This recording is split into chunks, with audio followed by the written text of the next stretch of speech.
Namaste student, myself JV Nanshika Kushwaha, Faculty of Agriculture and Veterinary Science, Department of Food and Biotechnology. Our subject is Basic Enzymology and today's session is Enzyme Specificity.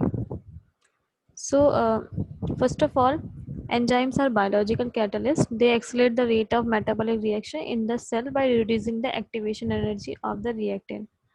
Almost all enzymes are specialized protein with the definite several conformation. So important features characteristics are catalytic power, regulation, and third one is specificity. So what is enzyme specificity? Specificity is the ability of an enzyme to choose exact substrate from a group of similar chemical molecules. The specificity is actually a molecular recognition mechanism and it operates through the structural and conformational complementary between enzyme and substrate. Enzyme are show different degree of specificity toward their substrate. So the specificity is similar conformation symmetry of enzyme and substrate. In this conformational asymmetry of enzyme and substrate.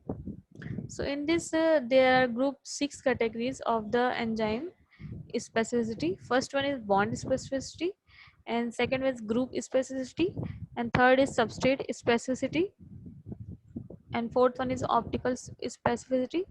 Fifth one is geometrical specificity, and sixth one is cofactor specificity. Bond specificity is also called as relative specificity. Enzymes showing bond specificity are specific to substrate having similar bond or similar structure. This means that they are specific only to certain type of bonds such as peptide bond, glycosidic bond, and ester bond. So its example is alpha amylase can hydrolyze alpha 1,4 glycosidic linkage. So second one is group specificity. It is also called as moderate specificity. Here is the enzyme is specific to a bond and group surrounding to the bond. Group specificity is more than that of bond specificity. Endopeptidase and exopeptidase are a classical example of this group specificity. Its example is pepsin and trypsin and chymotrypsin. Then third one is substrate specificity. Substrate specificity also called as absolute specificity. Since here the specificity is a very high, enzymes showing substrate specificity are specific only to the only one substrate and one reaction. Its example is enzyme lactase only hydrolyze beta 1,4 glycosidic bond of lactose. Fourth one is optical specificity. Optical specificity of enzyme is also called as stereospecificity.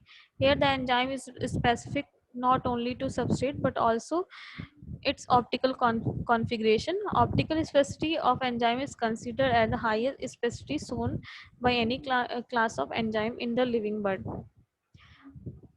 So next one is geometrical specificity. In geometrical specificity, single enzyme can act on different substrate having similar molecular geometry and hence our specificity are very less. Its example is alcohol dehydrogenase.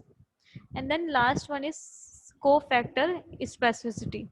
Cofactor are non-protein part of enzyme required for the functioning of some enzyme. Enzymes which require cofactor for their activity shows cofactor specificity. Only correct combination of substrate and cofactor allow enzymatic reaction. In the absence of specific cofactor, the enzyme will inactive even if there are plenty of substrate. So uh, in this bond specificity is specific to bond, group specificity is specific to bond and group surrounding the bond. Specificity substrate specificity is specific only to the one substrate and reaction, and stereo specificity are specific to substrate and its optical conformation. Then geometrical is specificity substrate having similar molecular geometry, and cofactor specificity is relied to specific to exact substrate and cofactor combination. So this is the different type of specificity and their base specificity. So this is all about enzyme specificity. If hope you like this video. This video is powered by JVW Digital version 2.0. If you have any comment, you can write down in comment section. I will resolve it.